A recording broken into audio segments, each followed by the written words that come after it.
So this video is how to map out, for this example, a still life, but you could use the same skills for any mapping.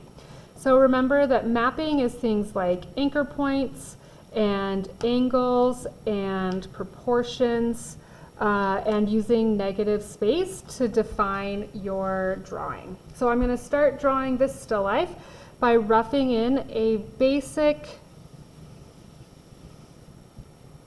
drawing of what the shapes would look like.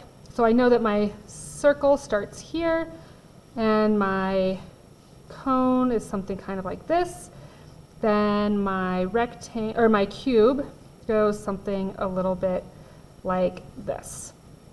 So I start just by kind of roughing in to get an idea and make sure that my composition is going to fit on my page. Okay, now I'm going to start focusing on some of the actual shapes that I see. So this I know is a perfect circle. I'm not perfect, but I'm going to try and make my circle as close to a perfect circle as possible, because a sphere is a perfect circle. If I start by drawing lightly, I can always go darker, but it's easier to erase if you draw lightly. Your eraser is your best friend. Okay, so I have my basic circle. This is going to be my basic measurement that I'm going to use for the rest of it. Okay, now if I look, my cube starts about halfway up the circle. So I'm going to mark that as an anchor point. I'm going to find about halfway on this circle, and I'm going to have that be my starting point for the bottom of my cube. So I already know that my cube that I drew is too low, and that is okay. So eraser is your best friend. Okay, now I'm going to start finding some other anchor points, and these are going to be points that are something I can keep going back to. So like the tips of my cone or the corners of my cube, maybe where my shapes intersect. Those are going to be my kind of anchor points. Okay, so this is my first anchor point. I know that this line goes at this angle because I can measure it. So I know it goes at this angle, and I draw here. Okay, then I'm going to try and find where this one intersects with this point. So I know exactly where this starts. So I can line up, doing a connect the dots. I'm drawing this line right now. I can draw in my picture. So I know that this is at this angle. So I can then move that over, and I know that it is about this angle. I can go back in and check if I want. That's pretty close. Okay, I'm going to call that good for now.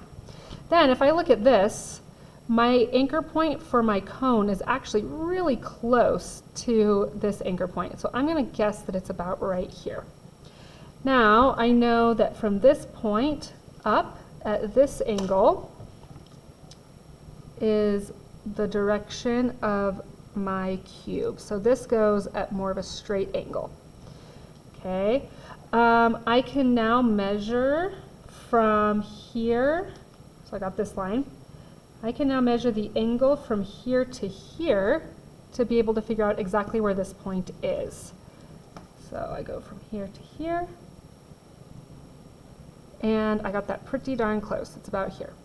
Okay, now I know, right, because I just drew this invisible line. Now I know where this point is. Okay, I'm going to keep going, so now I'll find this one. The angle of the top of the cube is about like this. That was pretty close.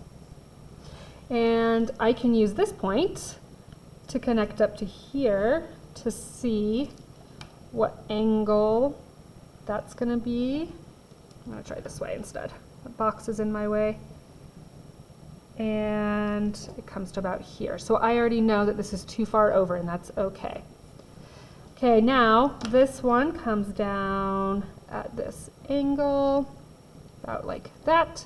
And when I look at this distance, that's actually quite accurate in comparison. And now I have this part of my cube drawn.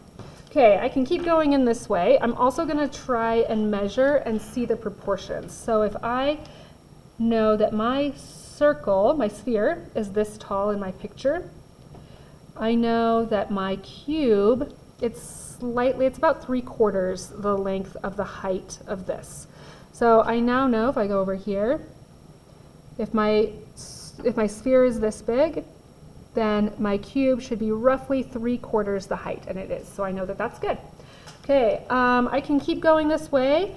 I can also use my negative space. So remember we talked about this. Okay, now my cone comes at about this angle, so I had that way off, and that's okay. I can measure it again and just make sure that angle looks right. Pretty close, but not quite. Okay, then now, let me erase this because it's way off. Now I can look at this negative space. So my negative space on here is like this, right? It's the area in between. And this one's at about that angle, and then that negative space is just about right. So I can use negative space, I can use my angles, I can use my proportions and my anchor points. And then I would just keep going and finish filling in the rest of my drawing.